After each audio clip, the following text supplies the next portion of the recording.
Ito nga pala ang train ng Taiwan. Ito yung mga tao na naghihintay para pagdating ng train. Ayan, ganun talaga sila na naka-fall in line.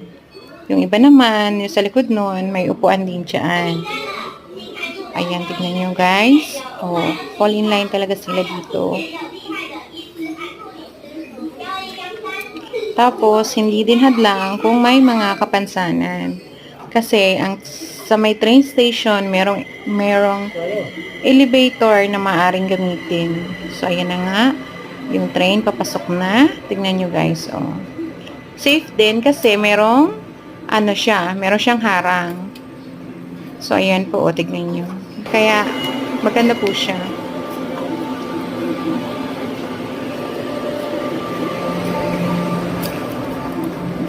Meron din nakalagay para space para sa mga buntis.